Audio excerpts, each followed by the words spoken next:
Chapter 26 of Kidnap on the California Comet by M.G. Leonard and Sam Sedgman. All the way to Reno. When Hal woke, he found Uncle Nat sitting up in the lower bunk, gazing out of the window at the sunrise. "Morning, Hal," he said, taking a sip of his coffee. "Come and look at this view. The Nevada desert, nothing and no one for hundreds of miles." Hal slithered down from his bunk with his blanket and sat at the foot of his uncle's bed. "Hadley and Mason leave this morning," he sighed, staring out at the sandy scrubland. "We'll be getting off the train ourselves this afternoon," Uncle Nat pointed out, "which reminds me, I need to put my watch back another hour. We're on Pacific time now." "All these time zones make me dizzy." Hal rubbed his eyes. "What time is it now?" "It's 6, Uncle Nat said, twiddling the knob on his American watch. Hal stared out at the candy floss clouds hovering over the desert plains. "I'm going to check on Ryan today. Make sure he's okay." "Good idea," Uncle Nat nodded. "I'd planned to fill my sketchbook with pictures of the train and the landscape, but I've been so desperate to find Marianne, it's ended up being a lot of passenger sketches." Well, it looks as though Hal fixed that today at least, look. So there's his picture of the Nevada desert with its scrubland. So land that really not many plants grow on. It must be too hot and too dry for them.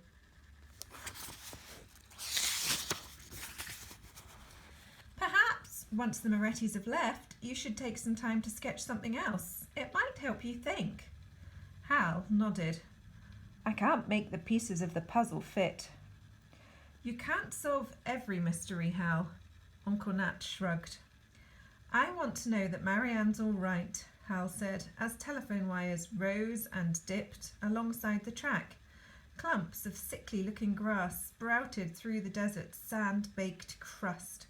It was the first desert Hal had ever seen, and all he could think about was a girl who'd pulled his hair. When Hal and his uncle arrived at the dining car later that morning, the Morettis were already seated. Frank was sitting across the aisle from Hadley and Mason, and he waved at Uncle Nat. "Thought we'd leave the kids to their fun, Nathaniel. You want coffee?" "I wish we were going all the way to Emeryville with you," Hadley said as Hal sat down. "Me too," Mason nodded. "It's been, you know." For the first time, he seemed to have run out of words. "I know." Hal opened his sketchbook to a clean page and did a quick drawing of Hadley and Mason sitting across the table with a stack of pancakes and bacon in front of them. Below it, he wrote his address and telephone number. He ripped out the page and pushed it across the table. "You probably won't visit Crewe, but if you ever come to England, I could get the train to London and meet you." Mason pulled Hal's sketchbook over and took his pencil. "This is the hotel we're staying at in Reno. You call if anything happens." "Like what?" "Like, if you solve the kidnapping, I want to know." Hal smiled, but his mouth dropped as Errol stiffly welcomed Adelbert, Cabbage and Julio to the dining car. "Look who just came in," he said under his breath.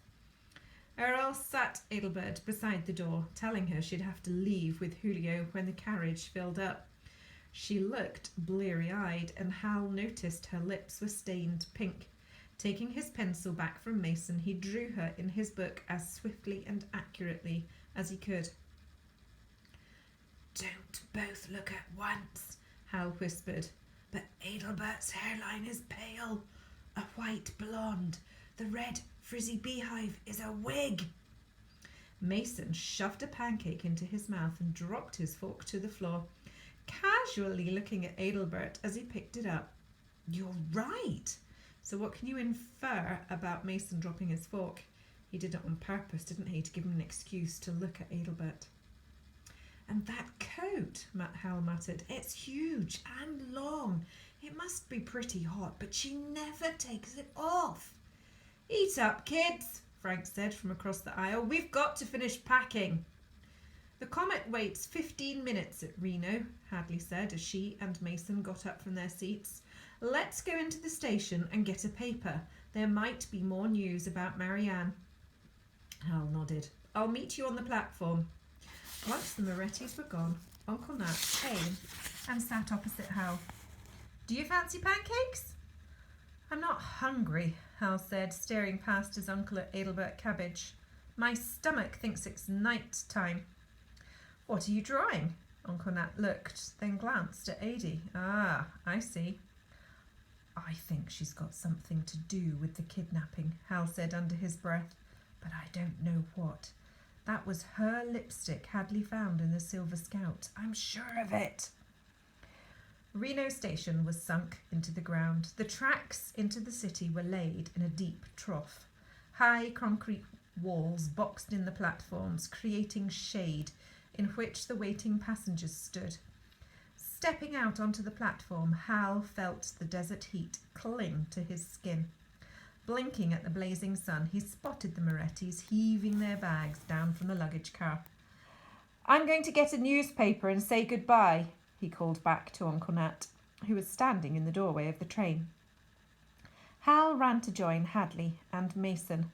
The three of them weaved through the crowd to the main building. Look, there's a kiosk over there.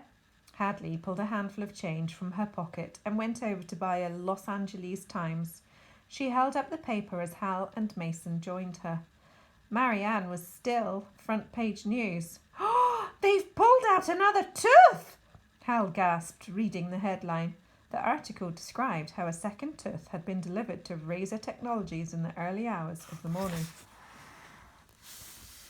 Mason took the paper from Hadley and scanned the page, shaking his head in shock. Those kidnappers really mean business. I don't understand, Hal muttered. This doesn't make sense. I don't think she can be on the train, Hadley said gently. Hal! Uncle Nat called down the platform, and Hal waved back. I've got to go. Hal looked at Mason and Hadley, suddenly feeling awkward. I guess this is it, said Hadley, and she hugged him. Toodaloo, pip pip, old chap, tally-ho, said Mason in a plummy English accent, handing him the newspaper. No one talks like that, Hal said gruffly, trying to smile. Thanks for, teaching me the difference between chips and fries. That's essential information, Mason replied. Hal jumped as the Comet's horn blared. Oh, but I never did that recording for your voice bank. Next time, Mason replied. I hope there is a next time, Hal said. You'd better go, Hadley smiled. Oh, wait, I thought about what you asked me, about how I'd do a kidnap as a magic trick. Well, I'd pull a switcheroo, wouldn't I? I'd get someone to grab Marianne as soon as she came out the door and drag her out of sight. Then Mason, dressed as Marianne, would be waiting in the parking lot for Zola to come out of the Silver Scout. He screams, I'd throw him in the trunk and drive around the corner, and then we'd jump out, change clothes and walk away. Hal stared at Hadley. That would work? That was Marianne who screamed, Hal, Mason said. I know her voice. He tapped his head. I've got her funny accent lodged up here. Like I said before, Hadley said, kidnapping isn't magic. Hal! Shouted Uncle Nat, hanging out the door of the carriage. I'd better run. Hal smiled at his friend, then broke away, sprinting to his uncle and jumping through the doors before they closed. Going to the window, he waved madly at Hadley and Mason, who ran alongside the train as the Comet left the platform. Hal craned his neck to watch them disappear and felt a hand on his shoulder. Uncle Nat gave him a sympathetic look. Friendship is the traveller's gift, but farewells are a traveller's curse. It must be hard, mustn't it, for Hal saying goodbye to Hadley and Mason when they've been such close friends for these past couple of days. Okay, that's all for now, folks. Bye-bye.